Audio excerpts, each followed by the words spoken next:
கிறிஸ்துவுக்குள் பிரியமானவர்களே, நாம் கிறிஸ்துவுக்குள் யாராக இருக்கிறோம் என்பதை அறிந்து கொள்வதில்தான் கிறிஸ்தவ வெற்றி வாழ்க்கை அமைகிறது. அதை அறிந்து கொள்வதும் அதை அனுபவிப்பதும் இந்த வேதபாட தொடரின் நோக்கமாகும். கிறிஸ்துவும் கிறிஸ்தவனும் என்ற முதல் பாடத்தின் முதல் தலைப்பாக கிறிஸ்தவன் கிறிஸ்துவுக்குள் இருக்கிறான் என்று அறிந்து கொண்டோம். இரண்டாம் பாடத்தில் நாம் கிறிஸ்துவுக்குள் எவ்வாறு வருகிறோம் என்பதை படித்தோம்.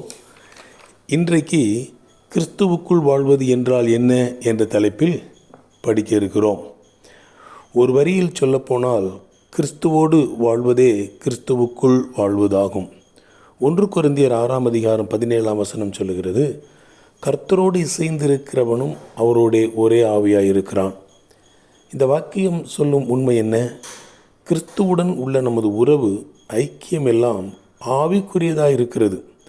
நமது ஆவி அவரோட ஒன்றாக இருக்கிறது.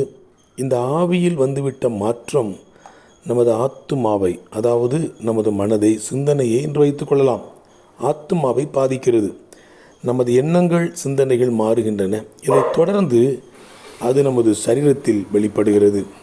இது அப்போஸ்தலன் பவுல் கலாத்தியர் 2:20 கிறிஸ்துவுடனே கூட சிலுவையில் அறியப்பட்டேன், இனி நான் அல்ல, கிறிஸ்துவே எனக்குள் பிழைத்திருக்கிறார், நான் இப்பொழுது மாம்சத்தில் பிழைத்திருக்கிறதோ என்னில் அன்பு கூர்ந்து எனக்காக தம்மை தாமே ஒப்பு கொடுத்த தேவனுடைய குமாரனை பற்றும் விசுவாசத்தில் நிலைத்திருக்கிறேன் என்பதாக. இப்படி விசுவாசத்தில் பிழைத்திருக்கிறவர்கள் எங்கே இருக்கிறார்கள்?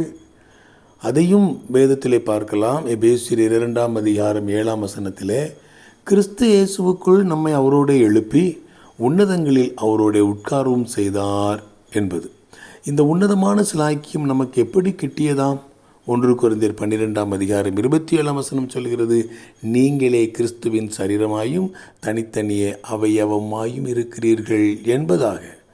ஆக ஒரு கிறிஸ்தவன் கிறிஸ்துவனுடைய சரீரமாக, அவயவமாக மாறும் பொழுது அவன் உன்னதங்களில் உட்காருகிற பாக்கியத்தை பெற்றுக்கொள்கிறான். இந்த உன்னதத்தில் உட்காருகிற பாக்கியம் இனி கிறிஸ்துதான் என் வாழ்க்கையில் வாழுகிறார் என்ற கோட்பாட்டில் அல்லது உண்மையில் தன்னை முழுவதுமாக ஒப்பு கொடுக்கும்போது இந்த ஒரு அனுபவம் அவனுக்குள்ளாக வருகிறது.